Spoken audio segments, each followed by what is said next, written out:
There are fears Russia is creating a pretext for a chemical attack on Ukraine after claiming it found US-backed biological weapons operations in the besieged nation.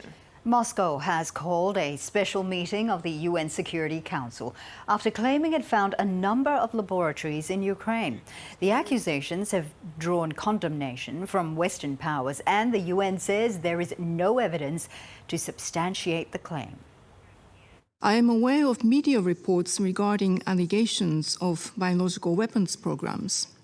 The United Nations is not aware of any biological weapons programs. The United States has also dismissed Russia's assertions and say they could be used to justify the potential use of similar weapons in Ukraine. And we're deeply concerned that Russia's calling for this meeting is a potential false flag effort in action. Exactly the kind we have been warning about, including from Secretary Blinken here in the Security Council last month. The United States, along with other G7 nations and Western allies, will impose further sanctions on Russia. US President Joe Biden says the new measures will cripple Vladimir Putin's economy unless Russian forces withdraw from Ukraine. The totality of our sanctions and export controls is crushing the Russian economy. The ruble has lost more than half its value. They tell me it takes about 200 rubles to equal $1 these days.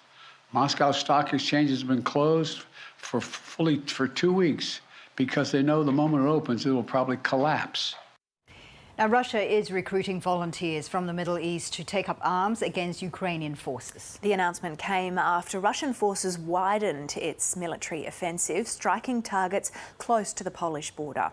Sean Rubenstein-Dunlop filed this report from the western Ukrainian city of Lviv. President Vladimir Putin has held a televised national security meeting in which he's announced that he's ordered his government to help would-be foreign fighters come to the war zone in Ukraine. Now, the Kremlin says more than 16,000 volunteers from the Middle East have applied and are ready to fight here alongside Russian-backed forces. They'd be helping the Russian military effort, which has stalled against a fierce Ukrainian resistance, probably much more fierce than the Russians expected. Now, US officials say they could include Syrians with urban combat skills, given Russia's backing of the Syrian regime in that country's civil war. Of course, there are foreign fighters here as well who are fighting against Russia with Ukrainian forces. Those include current and former soldiers from Western militaries. Here's a little of what Vladimir Putin and Ukraine's President Volodymyr Zelensky had to say about all that. As to recruiting mercenaries all over the world and sending them to Ukraine, we can see that they, Western sponsors of Ukraine, the Ukrainian regime, they're not hiding it. They're doing it openly, neglecting every norm of international law.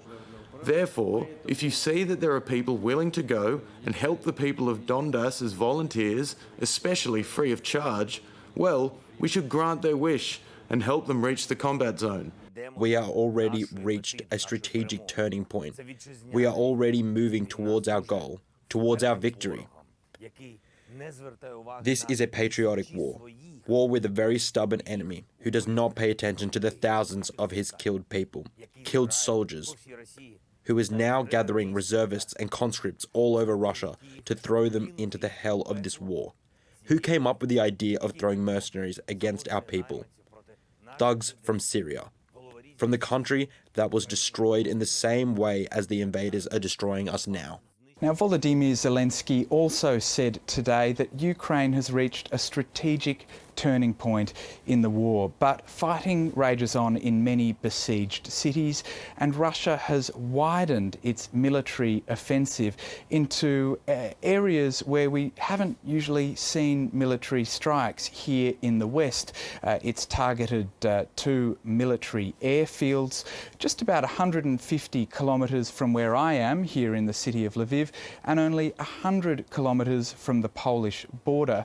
That included a military airfield in the city of Lutsk, where 4 people were killed. Elsewhere, Russian forces have been seen advancing again towards the capital, Kyiv. They are believed to be regrouping after suffering heavy losses. And Britain's Defence Ministry believes Russia could begin a new offensive within just a few days.